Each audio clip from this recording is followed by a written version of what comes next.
Hola, ¿cómo estás? Quiero brindarte un gran y cariñoso saludo en el nombre de nuestro Señor Jesucristo. Bueno, hicimos una pequeña introducción en relación a una pregunta que surgió en uno de los últimos mensajes de la Carta a los Romanos que veníamos desarrollando.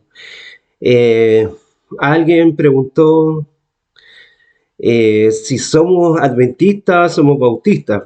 Seguramente por el nombre que tenemos, pero me imagino que esa persona desde el prejuicio jamás ha escuchado uno de los mensajes que tenemos acá. Entonces, por lo tanto, bueno, nosotros no vamos a hacer una defensa apologética de quiénes somos mejores, quiénes son peores, porque yo creo que no es el camino, lo digo así abiertamente. Respeto a aquellos hermanos y líderes religiosos, pastores que han hecho énfasis en cuál de estas dos denominaciones es más cercana a interpretar verdaderamente las escrituras, a interpretar quién es Jesús, a interpretar quién es Cristo. Ahí, si tú quieres, puedes buscar ese camino.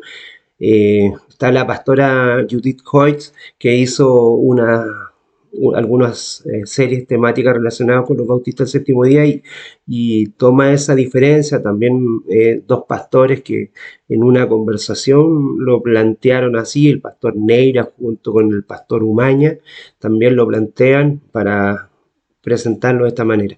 Pero yo quiero enfocarme en quiénes somos nosotros, porque la curiosidad es por quiénes somos nosotros, sin tratar de entrar en una comparación que creo que, como dije, puede ser que para algunos sea el camino y lo respeto, pero siento que no es lo que tú estás preguntando. Primero, los puntos que me gustaría abordar en este momento deberían ser bien conocidos por la mayoría de las personas, porque yo me imagino que la Iglesia Bautista del Séptimo Día, bueno, con 400 años, ya se ha presentado hace bastante tiempo.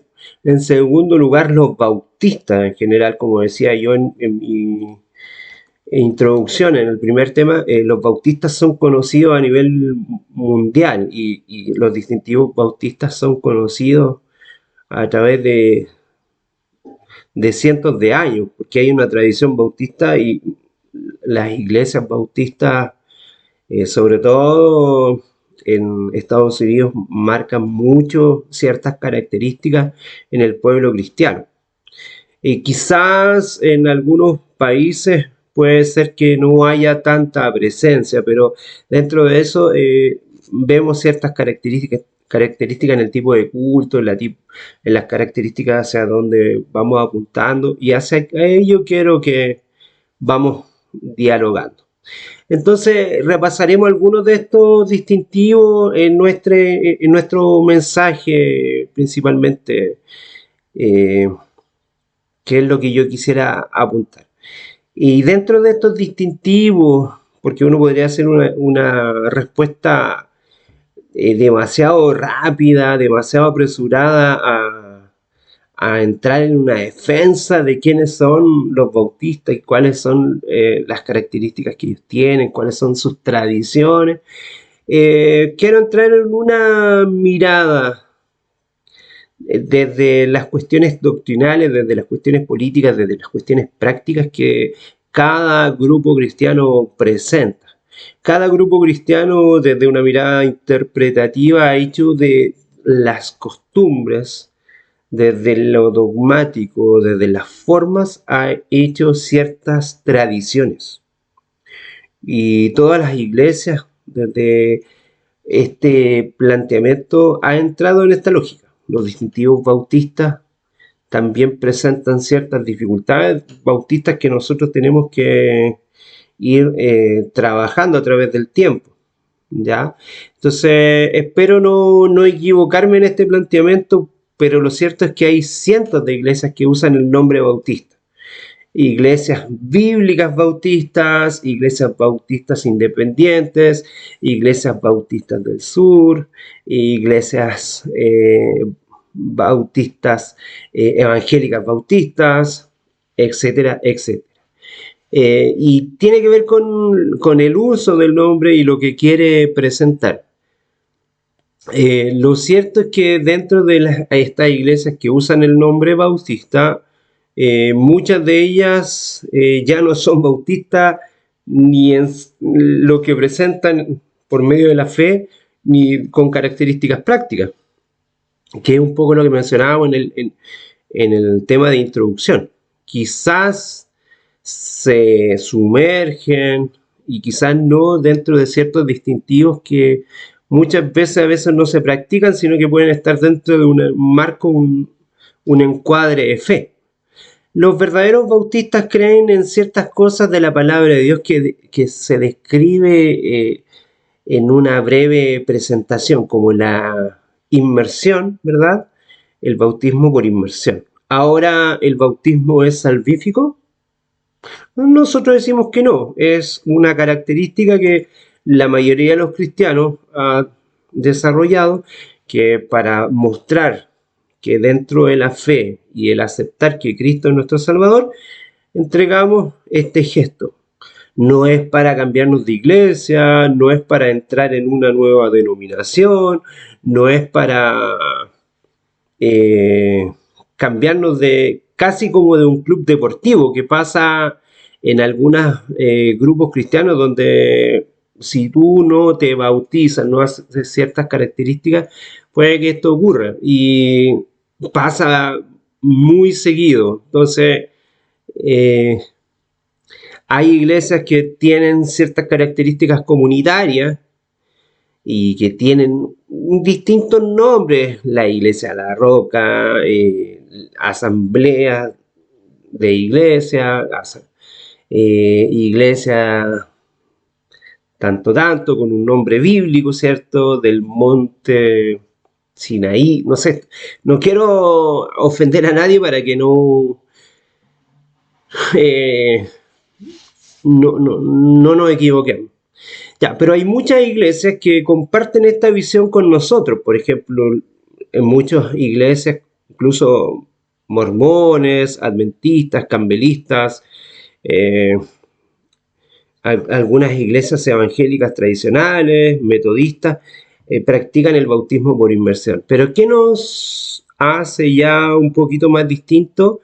Eh, Vamos mirando y entrando un poquito más. Los bautistas creen que en la inmersión y en la autonomía de la iglesia y en varias otras doctrinas y prácticas que en conjunto estos puntos se van definiendo. Entonces no es solamente el tema del bautismo. Hay acá en una biblioteca virtual que tenemos aproximadamente unos 150 libros sobre la doctrina bautista, junto con otros libros que hablan sobre una doctrina bíblica.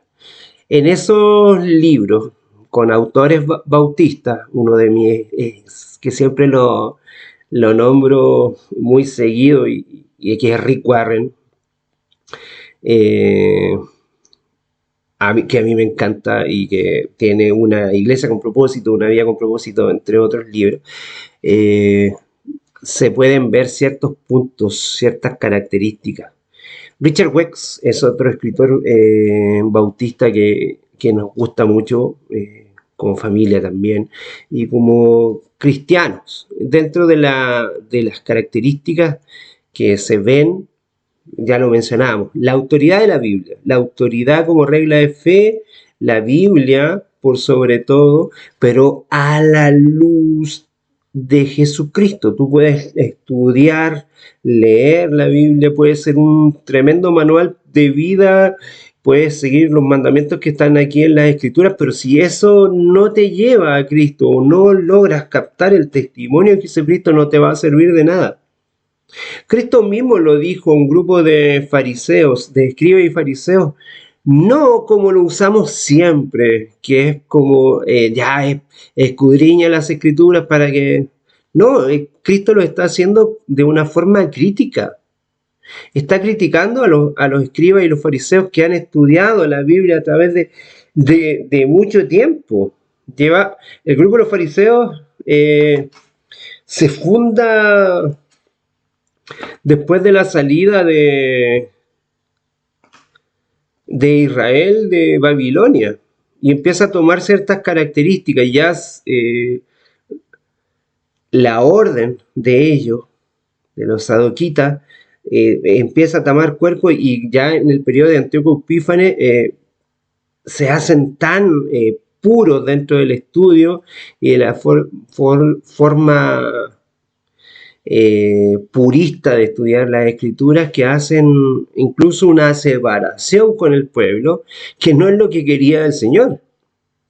Entonces tengamos cuidado como presentamos ciertas situaciones. Entonces lo que queremos mostrar dentro de esto es que la autoridad de la Biblia, si no está en Cristo, no tiene ningún peso.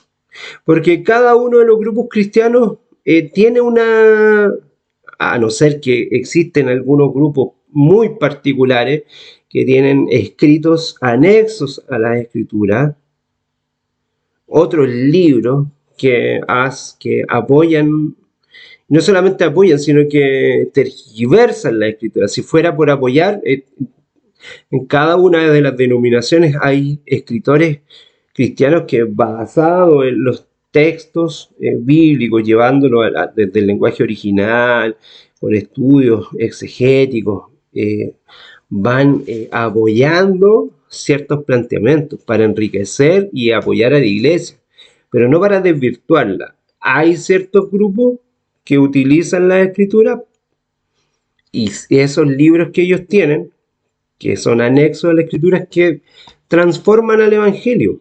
Y el evangelio es gracia. El evangelio es una persona, el evangelio es Cristo.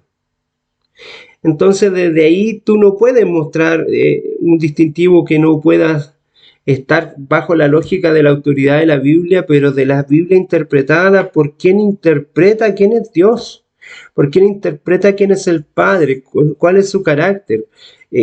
Si tú estás mirando la Biblia de una manera condenatoria para condenar al mundo, esa no es una mirada de Cristo. Si tú crees que Cristo viene en su segunda venida a destruir un cordero que viene a destruir al mundo, estás equivocado. Yo he venido a salvar al mundo, no a destruirlo. Entonces, desde esa lógica no puedes tener ese planteamiento.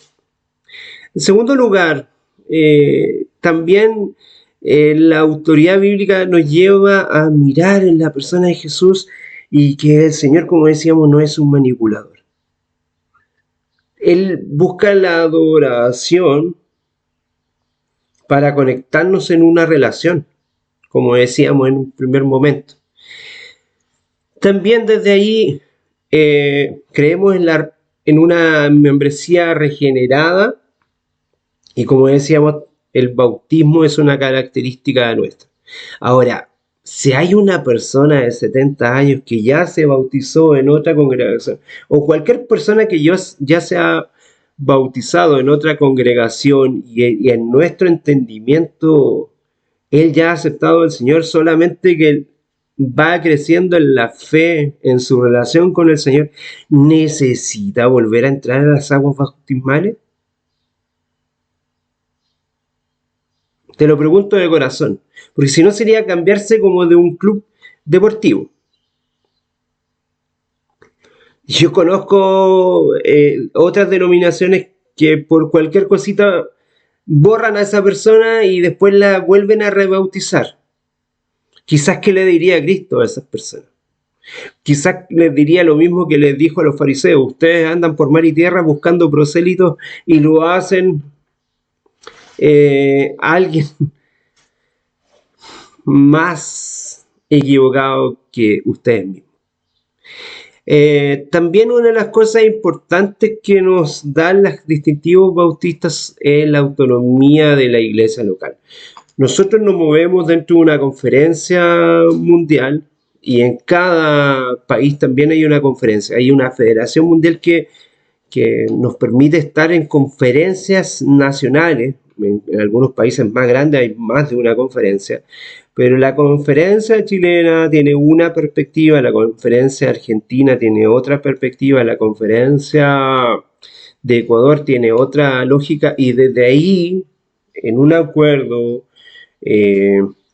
nuestros puntos de fe a la luz de la inspiración, de la inspiración de la Biblia y en una conversación, nosotros adheremos a ciertos fundamentos de la fe como un distintivo bautista, pero eso no nos limita. Hay algunas iglesias que actúan dentro de sus formas doctrinales como un credo. Aquel que piensa y que no cree en alguno de sus puntos distintivos no es parte de la congregación.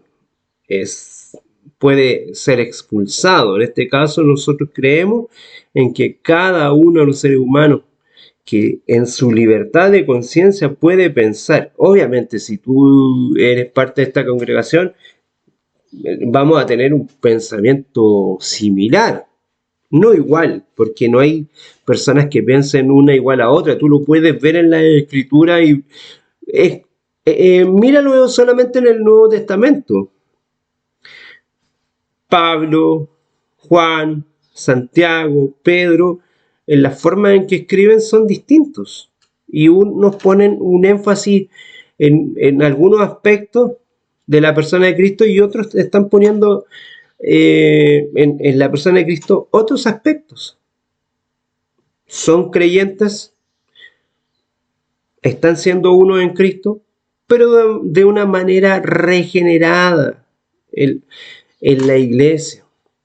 También dentro de esta autonomía de la iglesia local, si no te están presentando otro evangelio, pueden tener características distintas a las que pueda tener la iglesia de otra ciudad de tu país. La uniformidad la encontramos en la pluralidad de Cristo, porque Cristo es uno. Y Él nos lleva a toda comprensión, a todo entendimiento, a toda claridad y a todo juicio por medio del Espíritu Santo. Por otro lado, nosotros creemos en la separación de la Iglesia y del Estado. No podríamos pensar que si el día de mañana, a ver, voy a poner un ejemplo bien drástico, bien conflictivo. Por ejemplo, nosotros creemos en la vigencia de los 10 mandamientos y que los aceptamos por amor y los seguimos por amor, no de una manera salvífica ni de una manera impositiva. Nosotros, si el día de mañana no es alguno de los que estaban en nuestro país quisiera, por ejemplo, en un gobierno dictatorial imponer el cumplimiento de los mandamientos a todas las personas en X país, en cierto lugar, en X territorio, o supongamos a nivel continental o mundial, nos tenemos que oponer. Porque existe la libertad de conciencia. Por más que a mí me guste vivir en los mandamientos por amor, porque Cristo me amó primero, yo no los puedo imponer. Y no puedo obligar a alguien que piense distinto, tenga otra creencia y tenga otra mirada, imponerle. Por ejemplo, el tema del sábado. Si alguien cree que no debe guardar el sábado, lo tengo que respetar y esa persona sigue siendo tan cristiano como yo. ¿Te fijas cómo vamos mirando ciertas lógicas de una manera distinta? A lo mejor a algunas personas les encantaría que se impusiera ciertas cosas. Quizás que se impusiera en todas las iglesias cristianas que se celebren las fiestas levíticas, para no ofender a nadie. Que todas las iglesias cristianas celebren la fiesta de las cabañas, por decirlo así. O que todas las iglesias cristianas, todos los que son varones, se circunciden. Estoy poniendo un ejemplo bien exagerado, pero de que existe, existe. Pero de que existen, existen. Entonces nosotros no podríamos tener esa mirada porque ya no sería una iglesia cristiana. Nosotros tenemos una separación entre cómo actúa el Estado y cómo actúa la iglesia. Y de una manera congregacional. Podemos, como misión a nivel latinoamericano, por nuestro lenguaje, por la forma que hablamos, encontrar ciertos acuerdos, pero en nuestra libertad religiosa tenemos que respetarla, pues si no seríamos unos hipócritas, porque yo conozco muchos cristianos que por un lado hablan de la libertad religiosa, pero que estarían dispuestos a obligar a algunas personas a que vivan la fe como ellos la piensan. Y esto no puede ser así. Entonces, espero que este segundo mensaje haya quedado un poquito más claro lo que queremos abordar. Vamos a seguir tomando ciertos temas para que esto lo puedas digerir de una manera muy, muy suave, muy comprensiva, y que te acerques a Cristo de una manera comprensiva, no explicativa. Yo no quiero explicarte el Evangelio, quiero que tú vivas el Evangelio. Que el Señor te bendiga grandemente. Gracias y paz.